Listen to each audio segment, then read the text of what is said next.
Boa noite a todos. Que Jesus ilumine a todos nós. Muito obrigado, mestre, por essa reunião.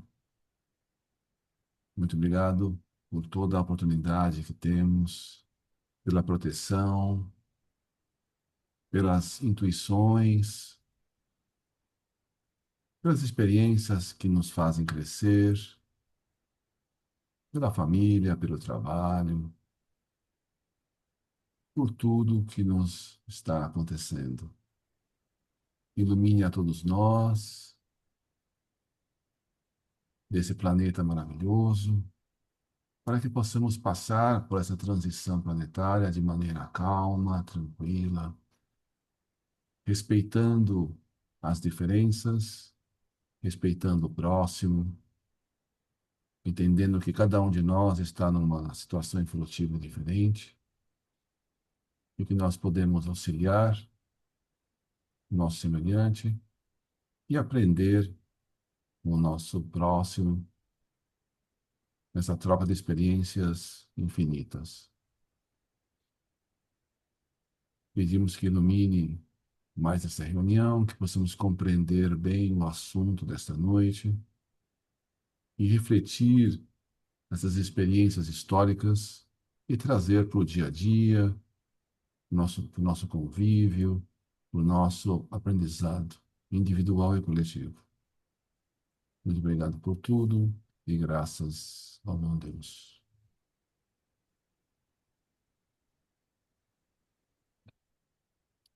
O Evangelho foi aberto no capítulo. Capítulo 9. Bem-aventurados os mansos e pacíficos, e a lição é injúrias e violências. Muito bem. A gente vai falar um pouquinho sobre violência hoje.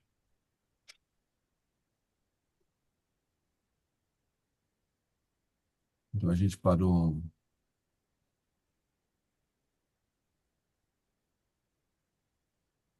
no meio de um capítulo na semana passada. A gente vai falar um pouquinho hoje sobre Francisco de Assis.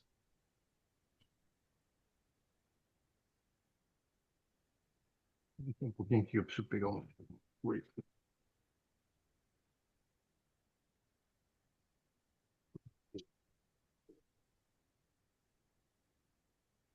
Tudo bem, esse capítulo vai falar sobre Francisco de Assis. Muito bom.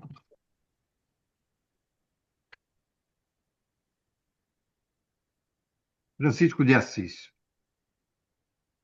Os apelos do alto continuaram a solicitar a atenção da Igreja Romana em todas as direções.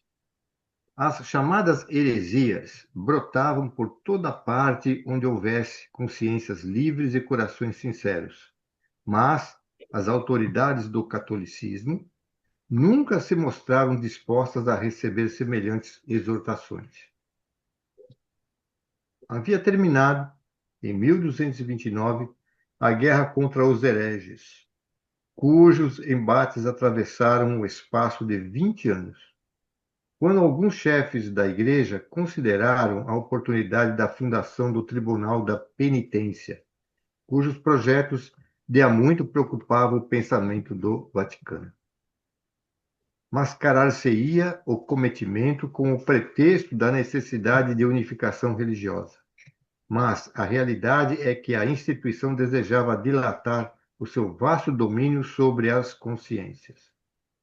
Todavia, se a Inquisição preocupou longamente as autoridades da Igreja, antes da sua fundação, o negro projeto preocupava igualmente o espaço, onde se apresentaram providências e medidas de renovação educativa. Por isso, um dos maiores apóstolos de Jesus desceu à carne com o nome de Francisco de Assis.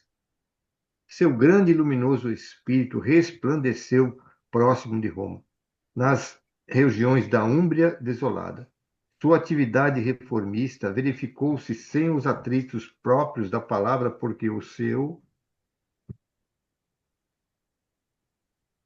sacerdócio foi o exemplo da pobreza e na mais absoluta humildade. A igreja, todavia, não entendeu que a lição lhe dizia respeito e, ainda uma vez, não aceitou as dádivas de Jesus. Então, o Francisco de Assis, né, um discípulo de Jesus, como a gente sabe, na reencarnação, como discípulo, ele foi João Evangelista, que reencarna agora como Francisco de Assis nessa missão. E Jesus ensinou e exemplificou a humildade.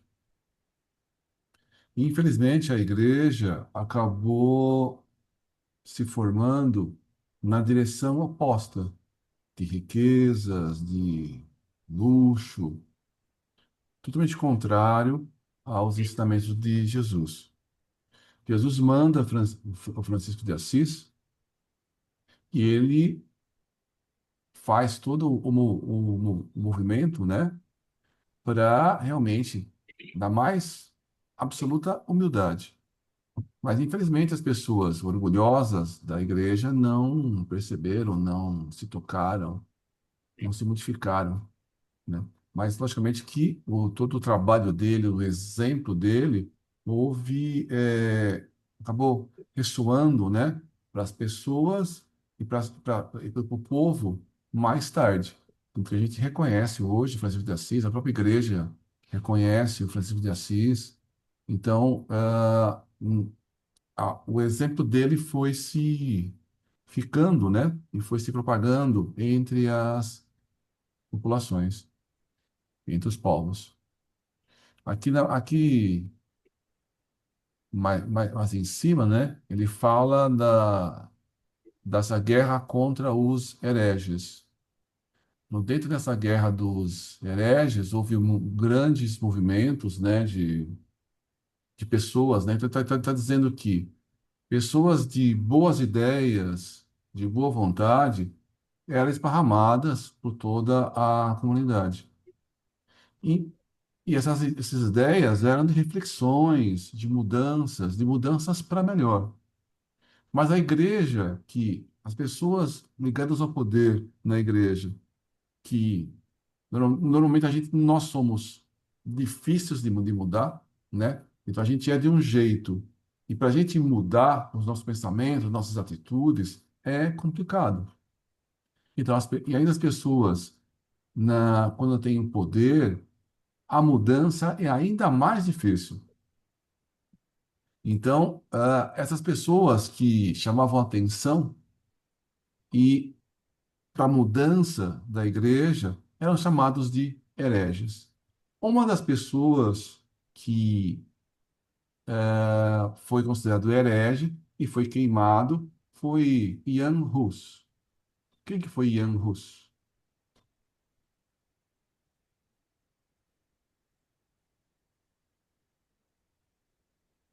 Ô, gente, Allan Kardec, né? Então, em uma das encarnações de Kardec, Kardec foi dessas pessoas, né, que acabou levantando, né, mudanças na própria igreja, e ele foi queimado, né, foi considerado herege e acabou sendo queimado.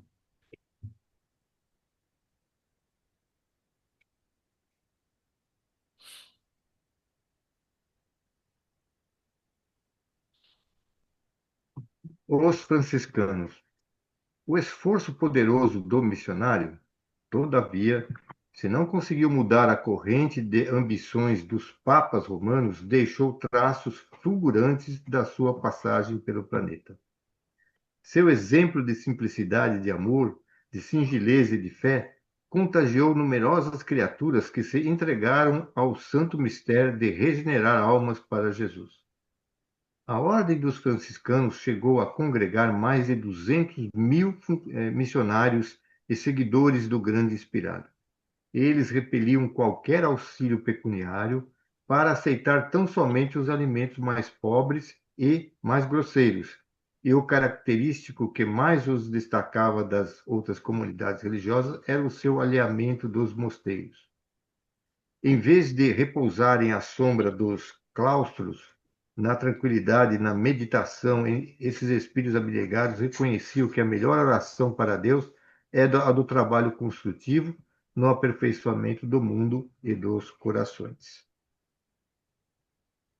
Então, a comunidade, né,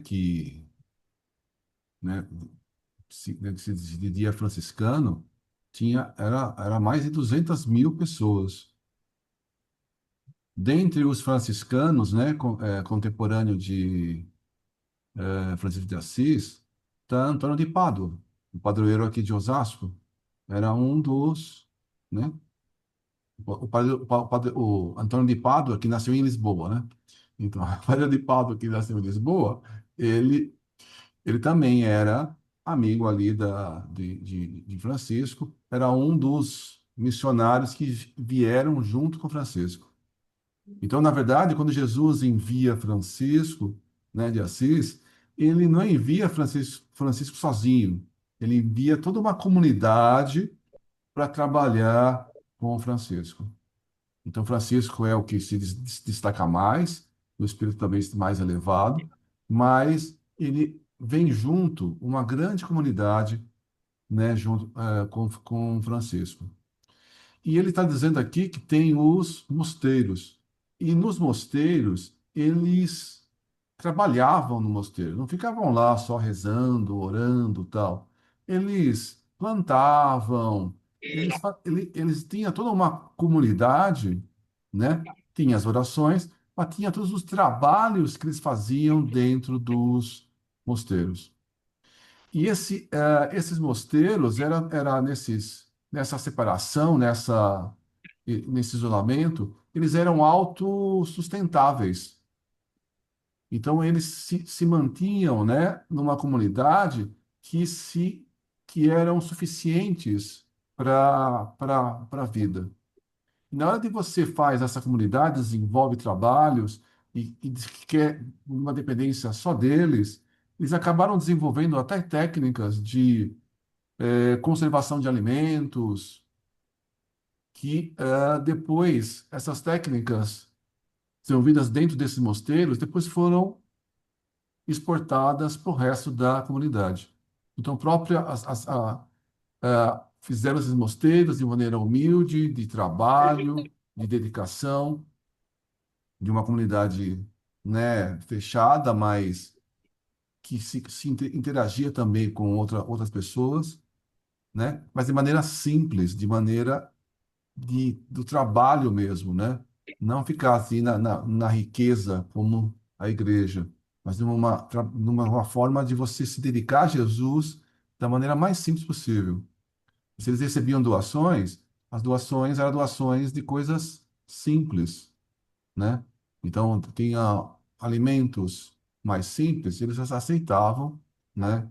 De maneira humilde, que era o exemplo que eles tinham que dar para o mundo. Tem um detalhe aqui, né, que só chamar a atenção. Que aqui na primeira parte, ali, ó, o esforço poderoso do missionário, ou dos missionários, tem mais de 200.000 aí, né? Todavia não conseguiu mudar a corrente de ambições dos papas romanos. Então você imagina, como é que um tanto desse de gente, todo mundo querendo fazer a mudança, né? E um pouco de gente lá que tinha o poder na mão, ele restringia através daquelas, eu não vou chamar de leis ali, mas aqueles mandamentos, aqueles dogmas, aquelas coisas todas, né? Que influenciavam as pessoas. Ó, se você não fizer isso, você é pecado e tal. Aí vai ser heresia, aí você vai ser condenado, e todas essas coisas aí. Então você vê como um número pequeno de pessoas ignorantes, desequilibradas, né? Que não sabiam exatamente o que estavam fazendo vamos dizer assim, da evolução do mundo, achavam que ele tinha o poder nas mãos, como você destrói um bocado de gente que tem vontade de fazer diferente, né? É impressionante isso daí. Verdade. Bom, a Inquisição. Muito pouco valeram as lições do bem, diante do mal triunfante, porque em 1231 o Tribunal da Inquisição estava consolidado. com Gregório IX. Esse instituto, ironicamente, nesse tempo, não condenava os supostos culpados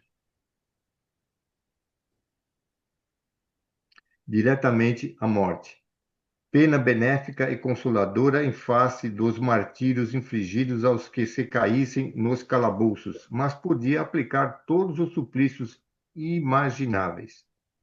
A repressão das heresias foi o pretexto de sua consolidação na Europa, tornando-se o flagelo e a desdita do mundo inteiro.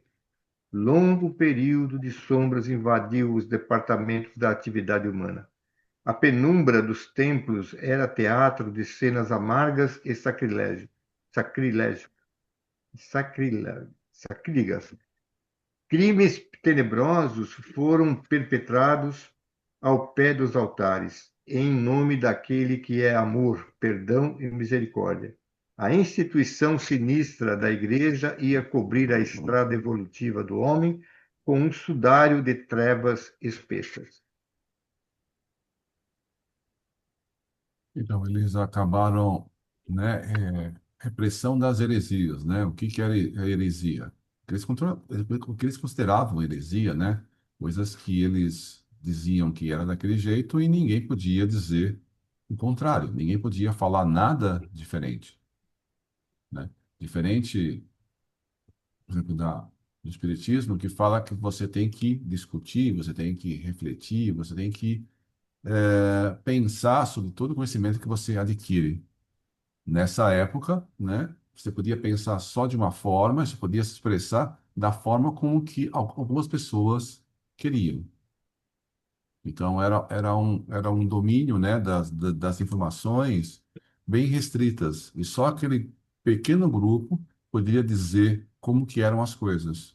Qualquer coisa fora disso era considerada heresia. E nesses julgamentos, eles torturavam as pessoas.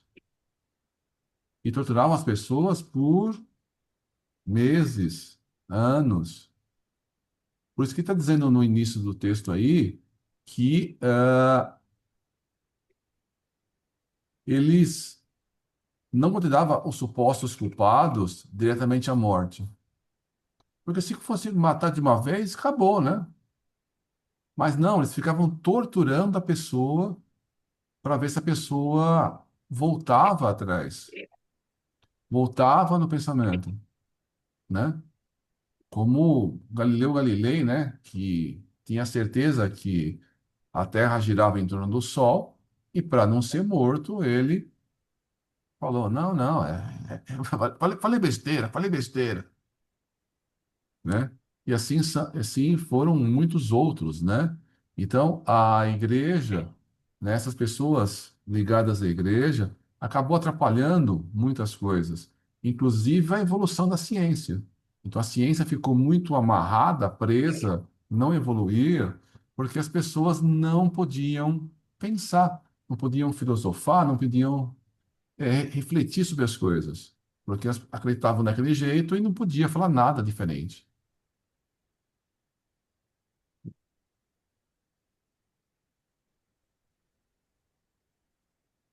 Deixa eu só fazer um comentário. Essa coisa que o Celso falou, que eu estava assim nessa imaginação de Francisco, né, mais 200 mil missionários, é muita gente. E antes eu estava pensando assim, porque vem a ação da igreja, ela vem junto com o poder, né, nessa época. E aí muda, assim, aí depois vem a Inquisição, que aí tira, né, das pessoas, de todo mundo, seguir o caminho correto. E aí mata muita gente, que não é diferente de agora também, nessas questões ah, religiosas, né? A questão como é que fala? O preconceito por outras religiões, por quem tem uma religião diferente, porque, né? Ah, quem defende o pobre, o exemplo de Padre Júlio Lancelotti. Então, assim, tem um modo danoso de quem é o poder seja o poder da igreja, seja o poder político, de ir calando essas vozes, né? De ir calando as vozes da vida, que celebram, que fazem o homem, né, a pessoa desabrochar na sua essência criativa de Deus. O que é que está errado para ter essa parte mais aflorada, né, no meio das pessoas? São as inteligências, é o modo de estudos, é o modo de publicizar Jesus Cristo, publicizar os ensinamentos de Jesus Cristo.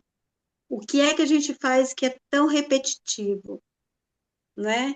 A gente está estudando de uma época que foi lá e que teve muitos perseguidos. Hoje continuam os muitos perseguidos. O que Mas é? a gente percebe que nessa época, né, houve muita perseguição, né? As pessoas não queriam pensar, refletir, mudar.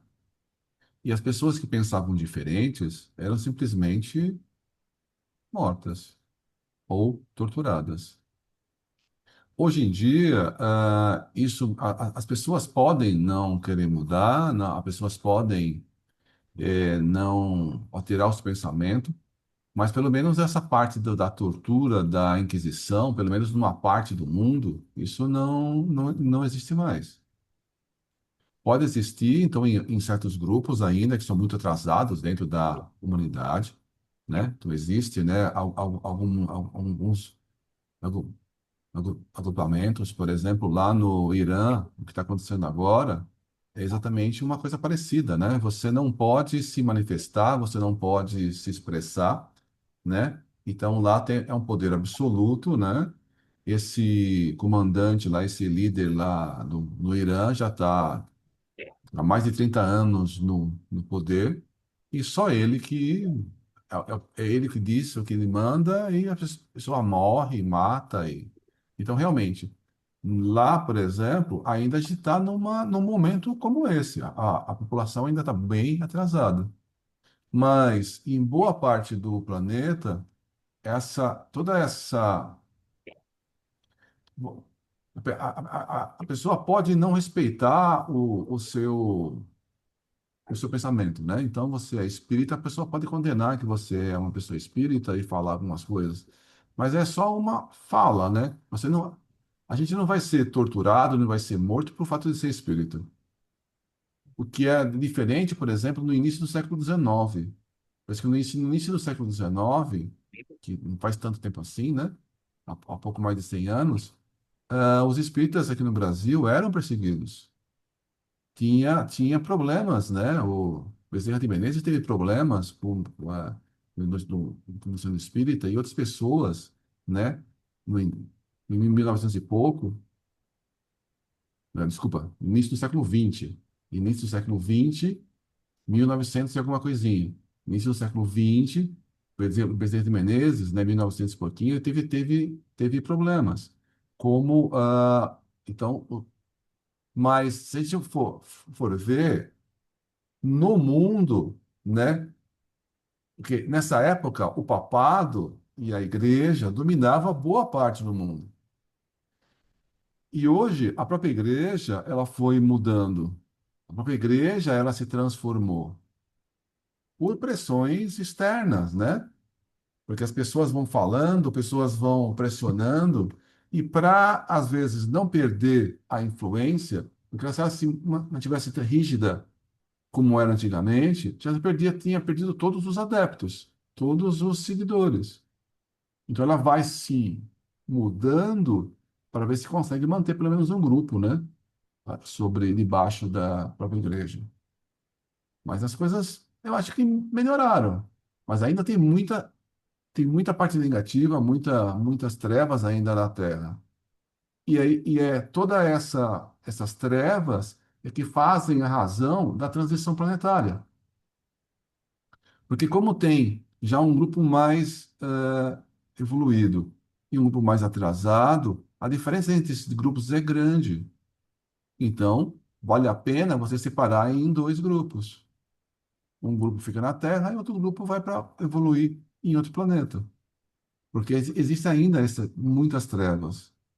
Então, esse pessoal mais trevoso, por exemplo, esse grupo aí do Irã, por exemplo, que tem toda essa barbaridade acontecendo hoje, ele, com grande probabilidade, eles vão ser transferidos para outro planeta, né? Não tem sentido mais acontecer nesse momento esse tipo de comportamento. Até que eu queria falar um negócio aí para todos nós, né, na verdade, né? Que ela fez uma pergunta, acho que boa. Bom, vamos falar da Creusa mesmo, né? Vamos supor que até o seu desencarne, né, você adquiriu boa consciência, né, espiritual, em respeito à sua vida e à vida daqueles que estão próximos de você, né, aquilo que você deixou de legado aqui, aquilo que você fez de bem para as pessoas, enfim, aquilo que você tentou minimizar ao máximo as imperfeições, maximizar ao máximo as imperfeições, né? E conquistando o mais líquido possível. Mesmo assim, a gente chegou a um estado evolutivo bom, aí você desencarnou, tá? Isso vale para você e vale para nós todos. Quando nós estamos lá no plano espiritual, porque esse esforço aí, nós normalmente vamos ser convidados a voltar aqui para a Terra. Só que a nossa consciência, agora, pelo esforço que nós fizemos, vai estar muito mais iluminada pelo esforço que nós fizemos aqui e depois aquilo que vai ser acrescentado no plano espiritual. Quando nós voltarmos para cá, a nossa consciência um pouco mais ampliada vai ajudar a iluminação do planeta quando nós estivermos encarnados. Então, o que eu acredito? Eu acredito o seguinte: o mundo passou por um período muito conturbado, né, de espíritos que ficaram muito comprometidos, né? Porque é impressionante como foi, mas por que que a intervenção de Jesus foi tão, eu até diria assim, foi tão pequena? Por que que ele não mandou mais gente? Por que que ele não mandou uns 10 Francisco de Assis aí, né? Espalhar para todo lado aqui já de uma vez?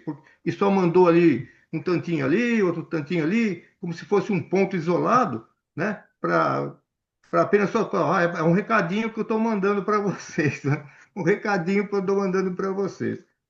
Então, mas foi isso mesmo, foi, olha, uma mensagem, porque os espíritos que estavam no comando aqui, do papado e outras coisas, né, tinham responsabilidades que eles tinham assumidos espiritualmente, que eles desviaram aqui, né? Mas acontece que nesse período todo, né, muita gente, os missionários aqui, os franciscanos, se iluminaram nessa época. Muita gente passou pelas conturbações, eles passaram pela Inquisição e acabaram, em vez de, né, de se tornar obsessores do coisa, eles perdoaram e cresceram espiritualmente. Só que agora, o que está acontecendo? Para iluminar aqui a Terra, vão colocar todos esses espíritos que já cresceram espiritualmente, agora vão começar a voltar na Terra. É isso que está acontecendo. Agora vai voltar aqueles que puderam se iluminar e estão voltando. Em maior parte vão tirar aqueles que estão não quiseram, né? Vão afastar, e aqueles que se iluminaram vão voltar. E assim a Terra agora, nessa período de transição, vai receber esses espíritos, uns de maior galardão, outros menos, né? E talvez a gente no retorno da nossa encarnação, se a gente for feliz de a gente evoluir, tá? Vem para contribuir também, né? E nós podemos contribuir já, para falar a verdade, mas na volta a gente vai ter. Então, por isso que precisou ter um crescimento espiritual de uma boa população para que ela pudesse voltar a reencarnar. E agora, se todo mundo juntar aí, sim, agora já não é mais um ponto solitário ali fazendo esforço, é um conjunto de espíritos que vão agora trabalhar esse planeta. Para isso precisou muitos anos, né? Não é essa mudança, ela não é rápida. É que a gente, nosso pensamento é sempre assim, querer umas coisas bem rápidas, né? Mas não é assim, é lento, porque você tem que obedecer à lei de Deus com relação ao livre arbítrio, né? E dar oportunidade para os espíritos. E isso aí já foi feito. Chegou um ponto que agora não tem mais como mudar, né? Então, aqueles que não conseguiram nesse tempo, nesse período que foi estipulado pelo plano especial para as pessoas evoluírem, né? Ele foi, agora está sendo, vão ser tirados daqui dessa escola para passar para uma outra escola, né? Para continuar o seu aprendizado que não conseguiu conquistar aqui. E por isso, então, agora os espíritos mais elevados estão chegando e eles que vão agora realmente modificar. Então, vão criar pontos de tudo lá. É na área artística, é na área científica, é na área lá de todas as áreas que a gente conhece aqui, que vai vir espírito de todas as naturezas, a filosofia. E aí, então, essas coisas vão se unir, aí o mundo vai começar a sentir a diferença, né, do psiquismo, espiritual de espíritos evoluídos, como é o que estão agora reencarnando. É um plano, assim, ousado, né, que a gente não consegue entender de uma hora para outra, mas, infelizmente, é assim, né? Porque também, se Jesus quisesse impor as coisas, ele estaria fazendo igual uma Inquisição. Eu tô impondo as coisas. E a lei não é assim, né? Não é.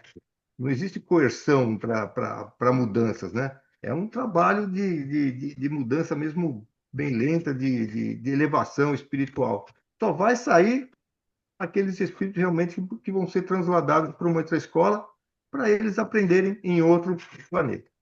É isso aí. A obra do papado. Há quem tente justificar esses longos séculos de sombra pelos hábitos e concepções daquele tempo. Mas a verdade é que o progresso das criaturas poderia dispensar esse mecanismo de crimes monstruosos. Por isso, nos débitos romanos pesam essas responsabilidades tão tremendas quanto dolorosas. A Inquisição foi obra direta do papado. E cada personalidade, como cada instituição, tem o seu processo de contas da justiça divina. Ó. Eis porque não podemos justificar a existência desse tribunal espantoso, cuja ação criminosa e perversa entravou a evolução da humanidade por mais de 6 longos séculos.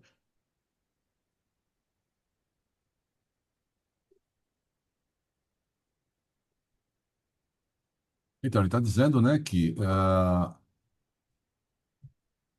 a gente sabe que dentro do planeta, Jesus está no controle de tudo. Mas a nossa obra é nossa responsabilidade.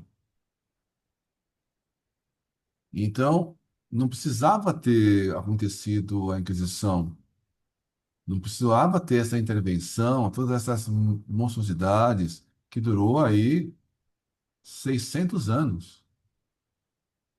É muita coisa. Mas toda essa obra é responsabilidade das pessoas que fizeram. Então, quem cometeu os erros vai ter que repará-lo depois, vai ter que resgatar. Algumas pessoas, durante esse período desse sofrimento, acabaram sofrendo e aprendendo com algumas. Então, passaram por sofrimentos, né? E acabaram aprendendo com isso. Então, por exemplo, tem. Não sei se é no Memórias de um Suicida, mas pode ser que seja nesse livro aí, que tem lá um, um, um senhor, tá, um rapaz, que entrou para a igreja porque o amor da vida dele, a mulher que desejava, ele não conseguiu. A mulher não amava ele como para se casar com ele. Aí ele acabou se decepcionando e, de maneira, de maneira equivocada, ele entrou para a igreja. E na igreja ele foi subindo de cargo, subindo, subindo, subindo. Até que, em um certo momento, ele reencontra a pessoa, a mulher que ele desejava, casada com uma outra pessoa. E simplesmente porque aquele rapaz casou com a mulher que ele amava, amava, entre aspas, né? É, ele prende o marido dessa mulher e tortura e deixa e faz, tortura durante muitos anos. E no final da tortura, ele cega os olhos, né? Pega ferro quente e cega os olhos desse rapaz. Ele, logicamente, que ele desencarna e volta, e numa outra vida ele vai acabar passando por uma reencarnação onde ele fica cego. Mas por que que ele ficou cego? É castigo de Deus? Não, porque ele fez uma maldade, né? A pessoa que tinha nada a ver, ele foi lá e tortura e cega. Isso dentro do poder, né, dele, da Inquisição. Baseado em o quê? Só no, né, no orgulho dele, no que ele desejava. Ele não conseguiu atingir o que ele desejava e ele acaba se vingando de uma pessoa que não tem nada a ver com isso. Então, infelizmente, isso aconteceu muito na Inquisição. Não era uma defesa de um conceito, era simplesmente o poder que a pessoa tinha, que a pessoa contrariava o poder e usava aquele poder que ele tinha para maltratar, torturar, matar. E isso isso tem que ser refeito, porque a população tem que evoluir, né? Infelizmente, né? Aconteceu muita coisa errada, mas dentro de todas essas coisas erradas, o próprio texto vai falar daqui a pouco, né? Que mesmo acontecendo tanta coisa errada, Jesus que está no poder, mas o que que Jesus faz?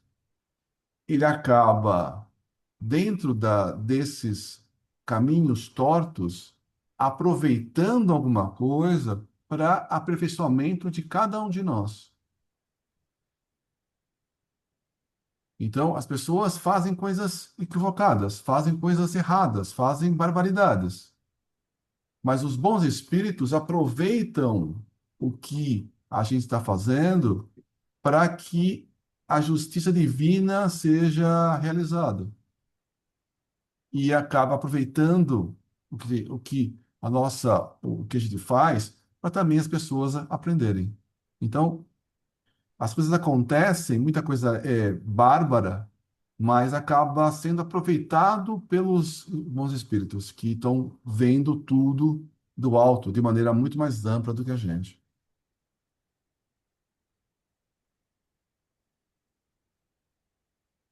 Só para também fazer um comentário aqui que eu lembrei. Que nós, quando falamos sobre a Inquisição aqui, ela foi inaugurada pelo Papa Gregório IX. O Papa Gregório IX, se a gente vai lá no livro Libertação, ele, ele é descrito como um chefe do umbral, né? Ele montou uma Inquisição lá no umbral, o Papa Gregório. E depois de 700 anos, a mãe dele, um espírito elevadíssimo, percebeu nesse espírito que ele já estava cansado de fazer o mal. Percebeu, hein? Isso leve toque assim. Então ela criou uma situação com certos instrutores, onde o André Luiz fez parte de um movimento, que o instrutor então foi conversar com o Gregório e de certa forma ele teve alguns movimentos que eu não vou ficar contando, não vou dar spoiler aqui, né? É só ler o livro. E conseguiu trazer Gregório para se encontrar com a mãe dele numa região um pouco umbral ainda, mas menos com uma vibração um pouco melhor, né? E a mãe dele conseguiu resgatar e levar para o plano espiritual o Gregório, porque o amor dela fez com que ele desistisse daquela maldade intrínseca que estava dentro dele. Você vê, nós estamos falando de um homem que fundou a Inquisição. Então, você vê que o plano espiritual não desiste assim fácil dos espíritos, não, né? Para tentar recuperá-los. Pode ser que a mãe dele ache melhor mandar ele mesmo para outro planeta, mas Pode ser, não sei como é que vai ser, porque a gente não sabe disso. Mas foi assim que aconteceu. Se a gente quiser saber da história, é só ler o livro Libertação, do André Luiz, aí você vai saber como é que aconteceu. As Cruzadas e o fim da Idade Média. As primeiras cruzadas. Reportando-nos ao século XI, as cruzadas nos merecem especial referência, dados os seus movimentos característicos da época. Desde Constantino, que os lugares santos da Palestina haviam adquirido considerável importância para a Europa Ocidental. Milhares de peregrinos visitavam anualmente a paisagem triste de Jerusalém, identificando os caminhos da paixão de Jesus ou os traços da vida dos apóstolos. Enquanto dominavam na região os árabes de Bagdá ou do Egito, as correntes do turismo católico podiam buscar sem receio as paragens sagradas, mas a Jerusalém do século XI havia caído sobre o poder dos turcos, que não mais tolerava a presença dos cristãos, expulsando-os dali com a máxima crueldade. Semelhantes medidas provocam os protestos de todo o mundo católico do Ocidente, e no fim do referido século preparam-se as primeiras cruzadas em busca da vitória contra o infiel. A primeira expedição que saiu dos centros mais civilizados sob o comando de Pedro, o eremita, não chegou a ausentar-se da Europa, dispersada que foi pelos búlgaros e húngaros. Todavia, em 1096, Godofredo de Bouillon, com seus irmãos e Tancredo de Siracusa e outros chefes, depois de se reunirem em Constantinopla, demandaram Nicéia, com um exército de 500.000 homens. Depois da presa de Nicéia, apoderaram-se de Antioquia, penetrando em Jerusalém com a palma do triunfo. Ali quiseram presentear Godofredo de Bouillon com a coroa de rei, mas o duque da Baixa Lorena parecia rever o vulto luminoso do Senhor do mundo, cuja fronte fora aureolada com a coroa de espinhos, e considerou sacrilégio o colocarem-lhe nas mãos um cetro de ouro, quando Cristo tivera tão somente nas mãos augustas e compassivas uma cana ignominiosa. Depois de muita relutância, aceitou apenas o título de defensor do Santo Sepulcro, organizando-se logo em seguida as ordens religiosas de caráter exclusivamente militar, como a dos templários e a dos hospitalários. Os turcos, porém, não descansaram. Depois de muitas lutas, apossaram-se de Edessa, obrigando o Papa Eugênio III a providenciar a Segunda Cruzada, chefiada por Luís VII da França e Conrado III da Alemanha, teve os mais desastrosos efeitos.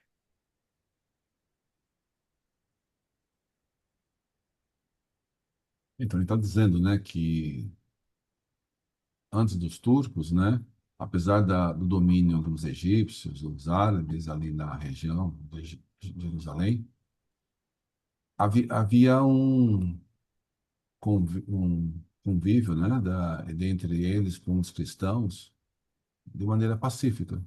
Os cristãos iam fazer turismo, iam conhecer lá toda aquela região.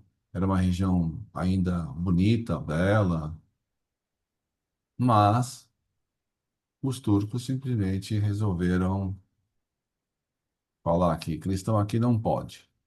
Dominaram a região, cristãos aqui não pode.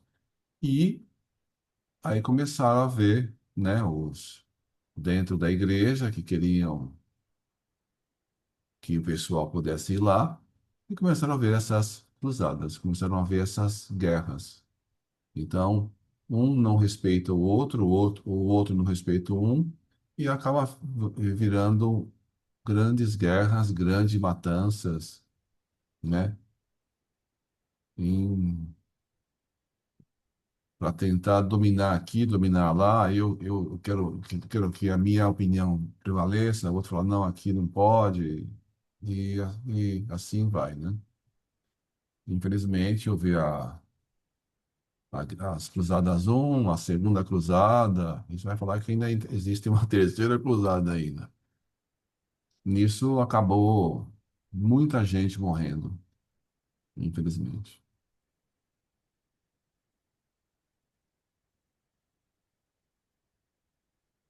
Fim das Cruzadas.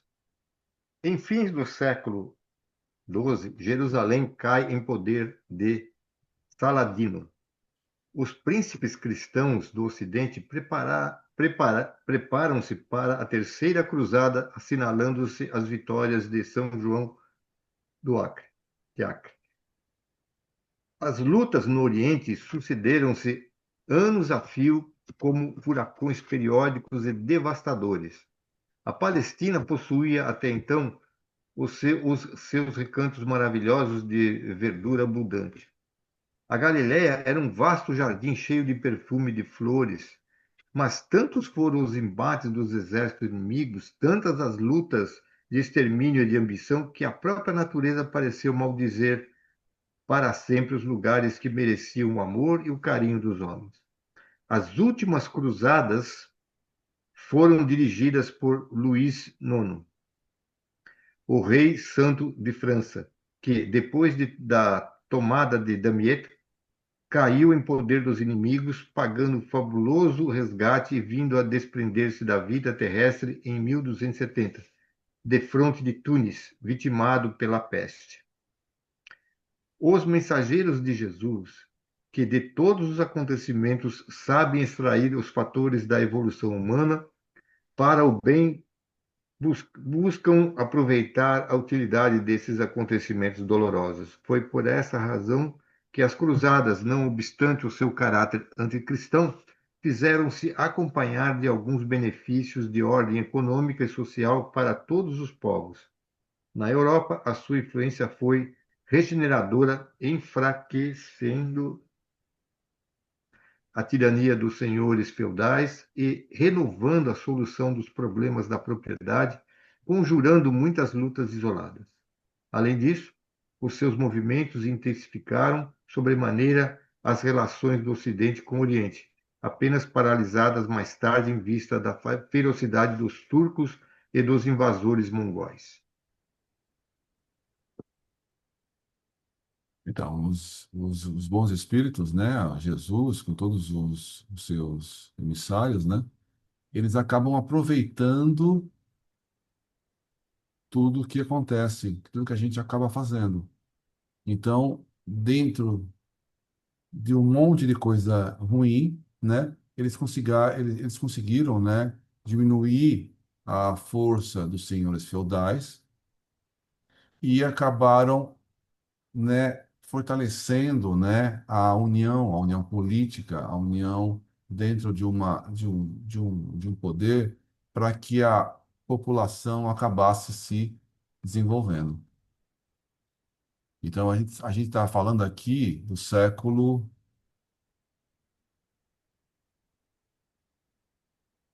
XII, do século XIII, né? E a gente sabe que com esse enfraquecimento, né, da parte dos senhores feudais, começaram a se haver essa centralização. Um dos primeiros países que acabam saindo desse feudalismo foi Portugal e a Espanha. Tanto que, a partir desse momento, que acaba tendo um rei, acaba tendo um poder político dominante, que eles começaram as grandes navegações. Então, Portugal e a Espanha conseguiram sair na frente das grandes navegações, né? Alguns anos depois disso, exatamente porque eles conseguiram sair desse feudalismo, sair dessa influência desses senhores feudais. Então, uma das coisas boas disso foi que os bons espíritos conseguiram enfraquecer esses senhores feudais para haver algum desenvolvimento numa parte política, né? Mesmo sendo um rei no poder, estava melhor do que na mão dos senhores feudais.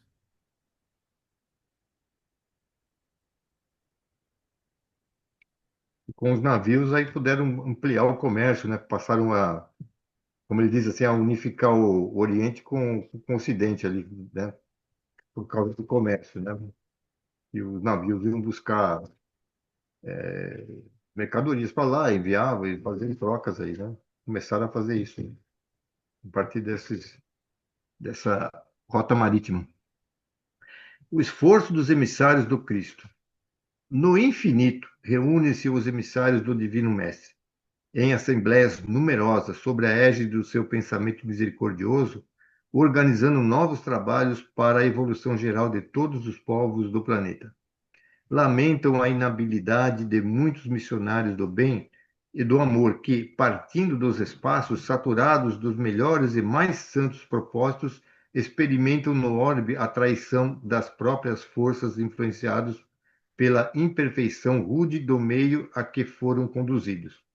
Muitos deles se deixavam deslumbrar pelas riquezas efêmeras, mergulhando no oceano das vaidades dominadoras, estacionando nos caminhos evolutivos, e outros como Luís IX de França excediam-se no poder e na autoridade, cometendo atos de quase selvageria, cumprindo os seus sagrados deveres espirituais com poucos benefícios e amplos prejuízos gerais para as criaturas. Mas, compelidas pelas leis do amor que rege o universo, essas entidades compassivas jamais negaram do alto o seu desvelado concurso a favor do progresso dos povos, procurando aperfeiçoar as almas e guiando os missionários do Cristo através dos mais espinhosos caminhos.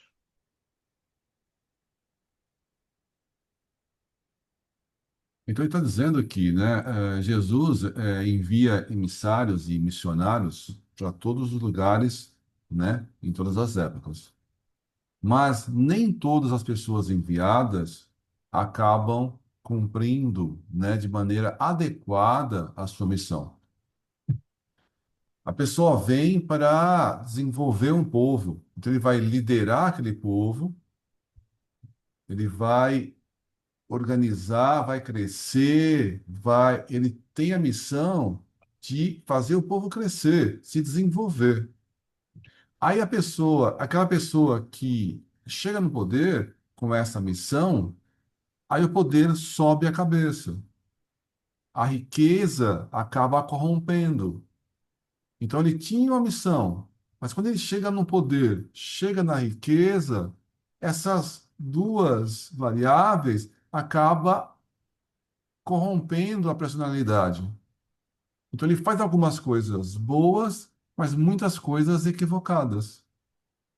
Então existem vários exemplos na história de pessoas que se comprometeram antes da encarnação de fazer uma coisa grande, grandiosa, liderar um povo e acaba fazendo coisa errada. Nós aqui, a gente tem missões menores. Então, a gente tem missões com a nossa própria encarnação, com a nossa própria evolução, em auxiliar as pessoas ao nosso redor. E às vezes, mesmo essas coisas mais simples, a gente acaba não cumprindo o que a gente prometeu, né? De educar um filho, de ajudar uma pessoa na missão difícil que ela tem. Né? Agora, imagina essas pessoas que vêm com missão de liderar populações como um todo. A missão é mais especial, mais grandiosa, né? E essas pessoas, às vezes, conseguem, né, fazer boa parte do que prometeram, ou às vezes elas acabam se desviando.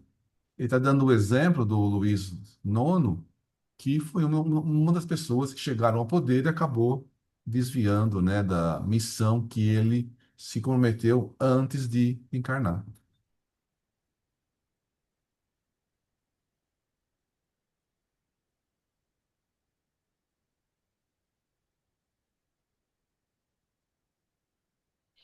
Pobreza intelectual.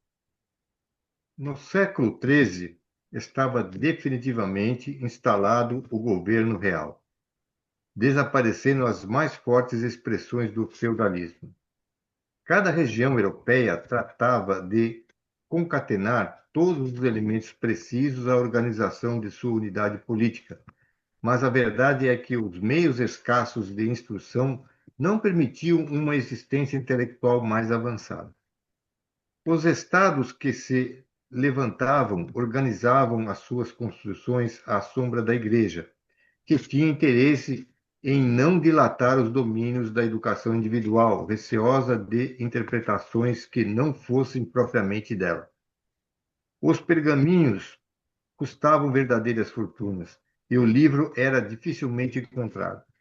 Até o século XII, as escolas estavam circunscritas ao ambiente dos mosteiros, onde muitos padres se ocupavam de avivar a letra dos manuscritos mais antigos, produzindo outros para a posteridade. A ciência, cuja linha ascensional guarda o seu ponto de princípio na curiosidade ou na dúvida, bem como a filosofia, que se constitui das mais altas indagações espirituais, estavam totalmente escravizadas à teologia. Então, senhora absoluta de todas as atividades do homem, com poderes de vida e morte sobre as criaturas, considerando-se os direitos absurdos do Tribunal da Inquisição, depois do século XIII, quando, sob a inspiração do alto, já se haviam fundado universidades importantes como as de Paris e de Bolonha, que serviram de modelo às Oxford, Coimbra e Salamanca.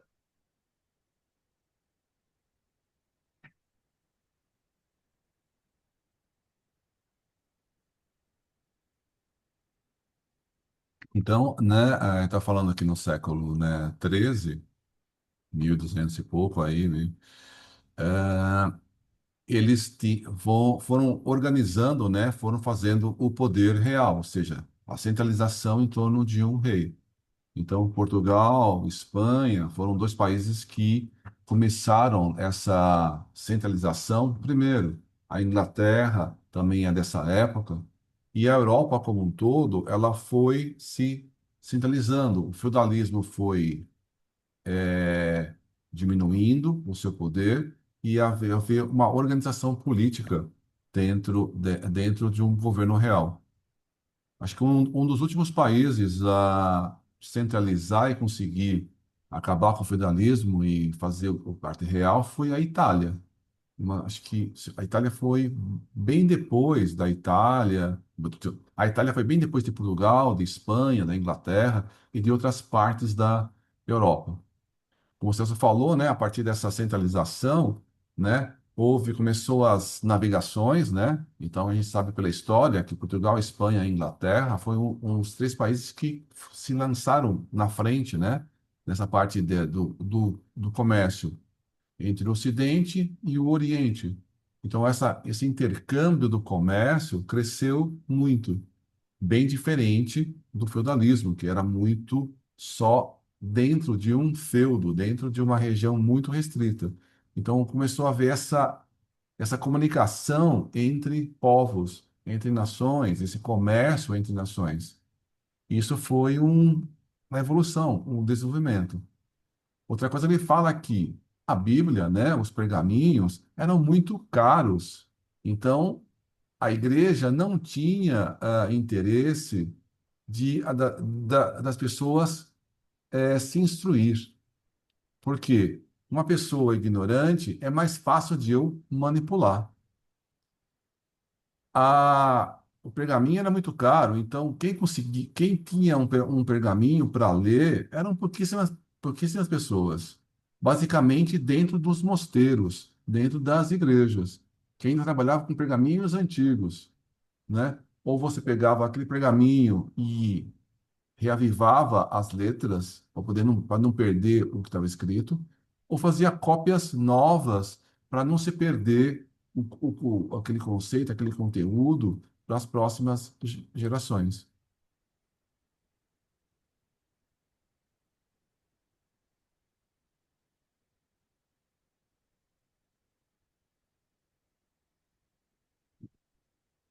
Renascimento.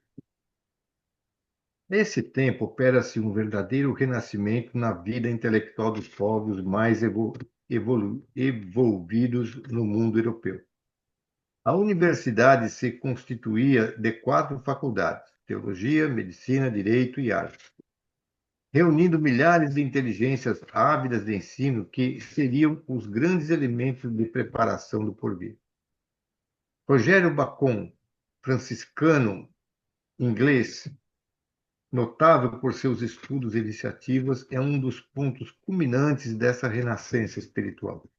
A Igreja, contudo, proibindo o exame e a livre opinião, prejudicou esse surto evolutivo máxime no capítulo da medicina, que, desprezando a observação atenta de todos os fatos, se entregou à magia, com sérios prejuízos para as coletividades, para as coletividades. Favorecida pela necessidade dos panoramas imponentes do culto externo da religião e pela fortuna particular, a arquitetura foi a mais cultivada de todas as artes, em vista das grandes e numerosas construções então em voga. Com a influência indireta dos guias espirituais dos vários agrupamentos de povos, consolidam-se as expressões linguísticas de cada país, formando-se as grandes tradições literárias de cada região. Então, o Brasil foi descoberto em 1500. Essas universidades foram criadas antes do Brasil ser descoberto. Então, a gente pensa aqui no Brasil, 1500, e a gente vê essas universidades 100, 200, 300 anos antes do Brasil ser descobertas, elas são antigas, né? Perante o Brasil, que é novinho. E essas universidades, né, foram o início, né, de você começar a pensar, a raciocinar, a estudar, de haver uma educação das pessoas. Mesmo que começassem a educar só as pessoas mais ricas, pessoas mais poderosas, mas pelo menos começou alguma educação. Mas infelizmente ainda a parte da igreja, o poder da igreja era muito forte. E ela dificultou o desenvolvimento da ciência nas várias áreas, porque ela tinha a opinião dela. Então, por exemplo, a Terra era plana, apesar que tem gente que ainda hoje acredita que a Terra é plana, mas até a igreja acreditava que a Terra era plana. Ela acreditava que a Terra era o centro do universo e um monte de outras coisas. Ela dificultava, por exemplo, o estudo da medicina, dos astros e de tantas outras coisas. Então, isso acabou dificultando a evolução de toda a ciência. Agora, como está dizendo, a parte arquitetônica, a gente observa que tem belas obras, belas arquiteturas, palácios e tantas outras estruturas muito bonitas, né, ao longo de muitos anos. Ou seja, a arquitetura foi se desenvolvendo, porque a igreja não atrapalhou. Na verdade, para a construção de novas igrejas, a arquitetura fazia parte daquela construção. Então, você queria construir uma igreja, então você buscava um arquiteto para poder construir. E você vê, essa igreja tem esse tipo de arquitetura, essa outra igreja tem outro tipo. Ou tem igrejas que ela começa a ser construída com um tipo de arquitetura e ela, como ela dura a construção 100, 200, 300, 400 anos e a arquitetura vai mudando, a própria igreja tem vários tipos de arquitetura expressas na mesma igreja. Mas, realmente, né, as pessoas poderosas, por exemplo, dentro da igreja, dificultaram e seguraram a evolução das pessoas de várias formas.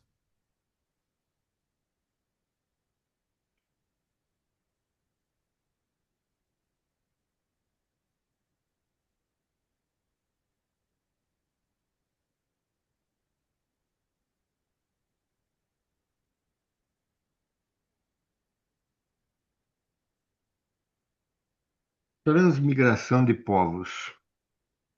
É então que inúmeros mensageiros de Jesus, sobre a sua orientação, iniciam um largo trabalho de associação dos espíritos de acordo com as tendências e afinidades, a fim de formarem as nações do futuro com a sua, deve ser, personalidade coletiva.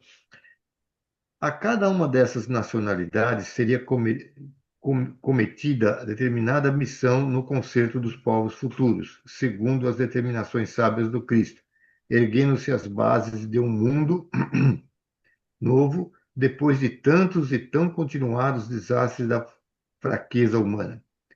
Constrói-se os alicerces dos grandes países como a Inglaterra, que, em 1258, organiza os Estatutos de Oxford, limitando os poderes de Henrique III, e em 1265 erige a Câmara dos Comuns, onde a burguesia e as classes menos favorecidas têm a palavra com a Câmara dos Lordes. A Itália prepara-se para a sua missão de latinidade. A Alemanha se organiza. A Península Ibérica é imensa oficina de trabalho e a França ensaia os passos definitivos para a sabedoria e para a beleza. A atuação do mundo espiritual proporciona à história humana a perfeita caracterização da alma coletiva dos povos. Como os indivíduos, as coletividades também voltam ao mundo pelo caminho da reencarnação. É assim que vamos encontrar antigos fenícios na Espanha e em Portugal, entregando-se de novo às suas predileções pelo mar. Na antiga Lutécia, que se transformou na famosa Paris do Ocidente, vamos achar a alma ateniense nas suas elevadas indagações filosóficas e científicas, abrindo caminhos claros ao direito dos homens e dos povos. Andemos mais um pouco e acharemos na Prússia o espírito belicoso de Esparta, cuja educação defeituosa e transviada construiu o espírito detestável do pangermanismo da Alemanha da atualidade. Atravessemos a Mancha e deparar-se-nos-á a Grã-Bretanha e edilidade romana, com a sua educação e a sua prudência.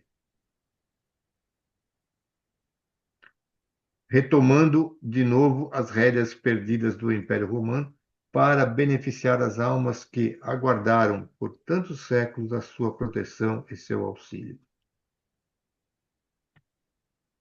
Então, sob a orientação do mundo espiritual, né, foram consolidando os povos, consolidando as línguas, consolidando cada um dos povos pensando no futuro, pensando na importância de cada um desses povos no futuro.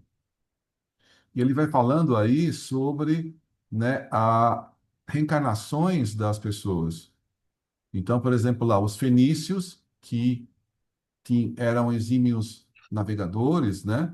Eles acabam reencarnando em Portugal e Espanha lá e fazendo as grandes navegações. Então, Portugal e Espanha são dois povos que começam a fazer grandes navegações indo para a Índia, né? E o caminho para a Índia, você poderia fazer por dois caminhos, né? Ou via Mediterrâneo, atravessando lá um caminho mais curto, né? Ia buscar lá os condimentos e tantas outras coisas na Índia. Só que depois de um certo momento, esse espaço do Mediterrâneo fica perturbado. Aí eles vão contornar a África para chegar na Índia. Ou seja, eles acabam desenvolvendo novas rotas de navegação. Então, um problema, uma dificuldade, faz com que eles fazem novas rotas. Então, ele está dizendo aí no texto que as experiências passadas, das reencarnações passadas, acabam sendo apresentadas nessa encarnação. Porque a gente não muda de uma hora para outra, a gente não muda totalmente de uma hora para outra. Nossas mudanças são lentas. Então, a nossa experiência do passado a gente traz para essa vida. E a gente vai se desenvolvendo. E desenvolve, e mesmo alguns tropeços, alguns equívocos são trazidos. Então, ele está falando, citou aí de Esparta, né? Que era um povo muito de guerra, que reencarna e acaba se tornando ainda, né? Demonstrando essa parte negativa, né? De guerra, de briga, de luta. Então, é a nossa reencarnação constante, trocando de experiências em novos momentos, mas sempre sobre iluminação e orientação, de modo que a gente cresça, né? Individualmente e coletivamente. Então não é, a gente não está solto. A gente tem o nosso livre-arbítrio, mas o nosso livre-arbítrio não é total. Porque existe todo esse amparo do mundo espiritual para que a gente siga caminhos e tenha experiências que a gente faça a gente crescer, a gente evoluir.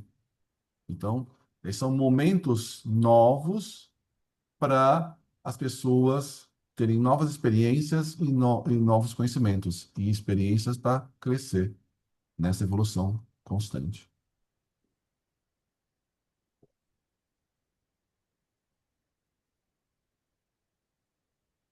E da Idade Medieval. No plano invisível e em todos os tempos, os espíritos abnegados acompanharam a humanidade em seus dias de martírio e glorificação, lutando sempre pela paz e pelo bem de todas as criaturas. Referindo-nos de Escantilhão, a nobre figura de Joana d'Arc, que cumpriu elevada missão adstrita aos princípios de justiça e de fraternidade na Terra, e as guerras dolorosas que assinalaram o fim da Idade Medieval. Registramos aqui que, com as conquistas tenebrosas de Gengis Khan e de Tamerlão, e com a queda de Constantinopla em 1453, que ficou para sempre em poder dos turcos, verificava-se o término da época medieval. Uma nova era despontava para a humanidade terrestre com a assistência contínua do Cristo, cujos olhos misericordiosos acompanhavam a evolução dos homens lá dos arcanos do infinito.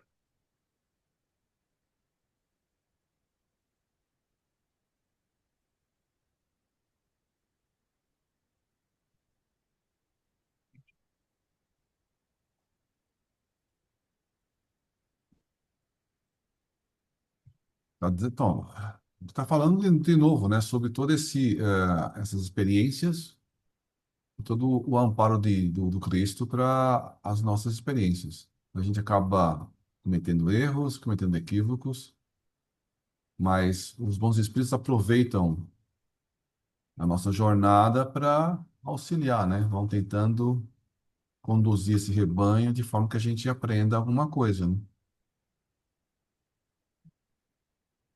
E a gente chegou até aqui, né? Pois é, a gente lembra um pouco dos estudos do Haroldo, né, que o Apocalipse, na verdade, ele está dizendo assim, olha, isso aqui nós estamos chegando ao final de um ciclo.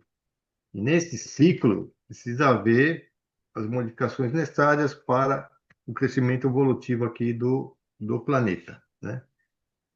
Então, a população que vai ficar aqui, ela tem que estar, pelo menos, ser adequada para esses conhecimentos dos espíritos superiores que vão ser encarnados aqui.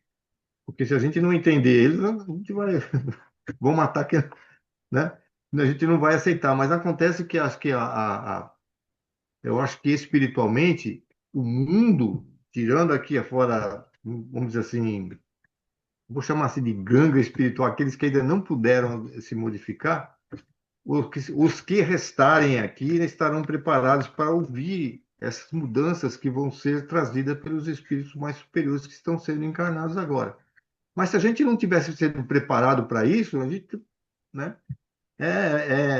mesmo eles falando, chegando aqui, a gente talvez não ouvisse, né, porque a ignorância prevaleceria ainda.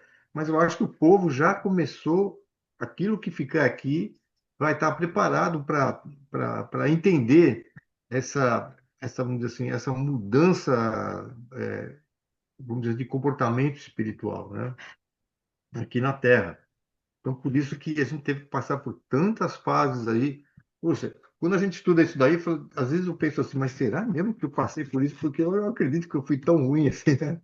Mas eu passei. Eu sei que teve, né? Já falaram que eu já fui romano, então,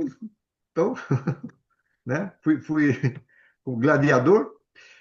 Então, isso que significa que a gente passou por muitas fases, né? E agora, eu acredito que se, por exemplo, eu não sei se hoje, se voltasse Jesus, do jeito que Jesus foi há 2025 anos atrás, como é que essa humanidade aceitaria Jesus, né?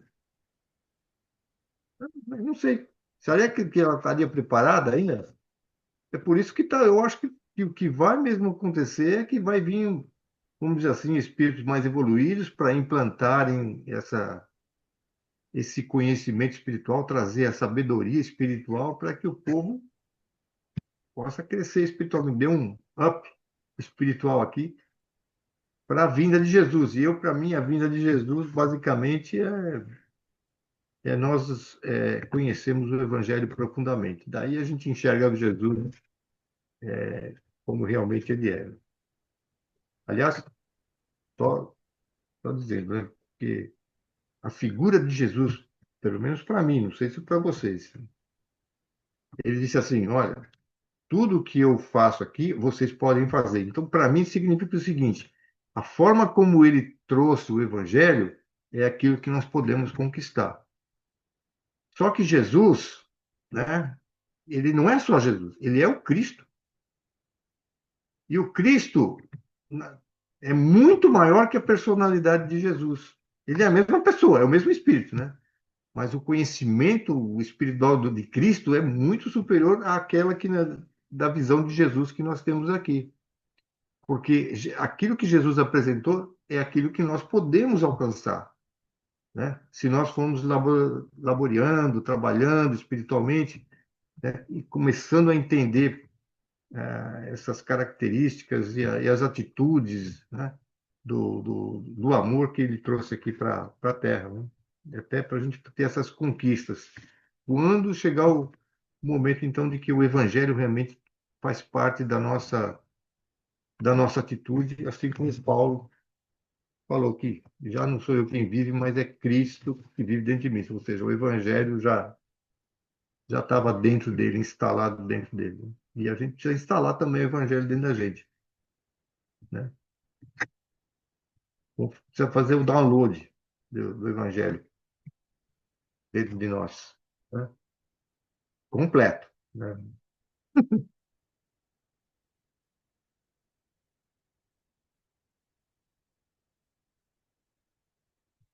Tá sem som, Lourenço. Junto com esses missionários que estão reencarnando no planeta, acaba reencarnando pessoas mais simples, né? Pessoas como nós. Só que essas pessoas como nós também estão se preparando lá no mundo espiritual. Então imagina, né? Pessoas como nós que antes de reencarnar também estão se preparando para essa nova etapa, para essa nova humanidade, para esse planeta de regeneração. Termina que a gente vai passando, né? As pessoas vão reencarnando e vão se preparando do outro lado. A gente vai desencarnar daqui a alguns anos. Quando a gente vai desencarnar daqui a alguns anos, a gente vai para o mundo espiritual e vai se preparar também lá no mundo espiritual, com novos conhecimentos, com novos estudos, novos trabalhos, que para quando a gente voltar na próxima encarnação, a gente já esteja mais sintonizado com o planeta nessa nova etapa. Então, tudo é uma transformação, né? Que acontece aqui e acontece lá. Então, as coisas vão sendo impulsionadas,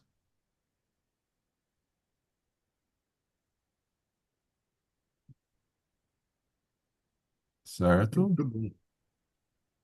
Certo.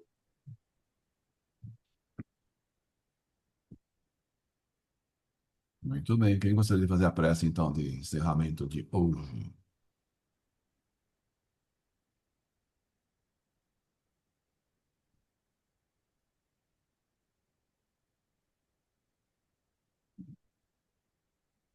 vamos lá, voluntários, voluntários. A Ângela fez a semana passada. Quem que vai fazer essa semana? A Creuza, a Sônia.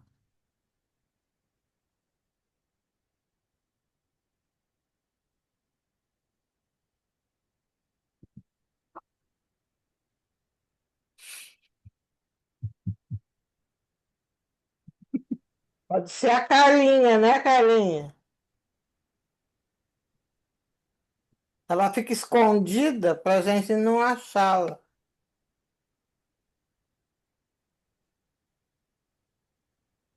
Eu posso fazer. Vai, Creuza.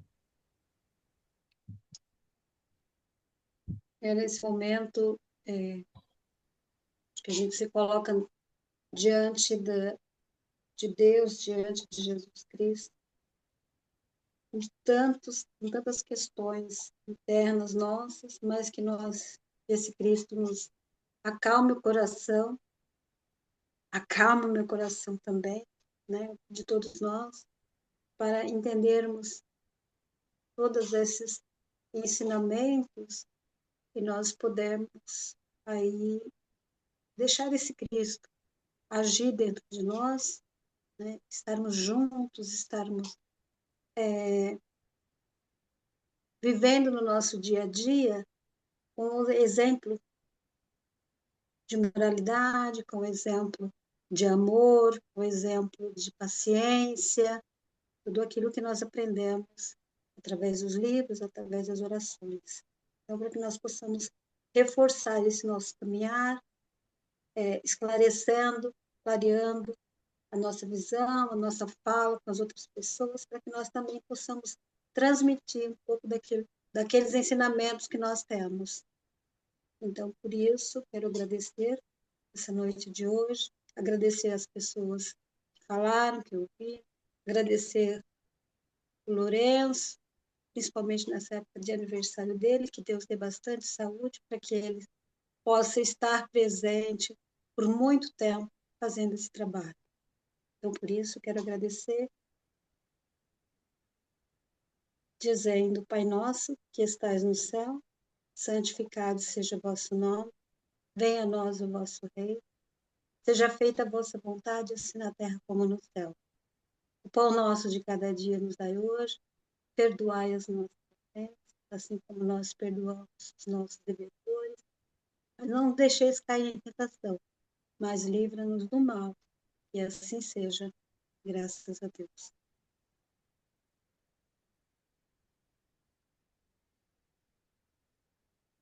E graças a Boa noite. Deus. Graças a Deus e até amanhã. Muito obrigada por tudo. Boa noite a todos. Boa noite, obrigado, Celso. Obrigado, prof. Creuza, nega. Pode falar agora. Obrigado.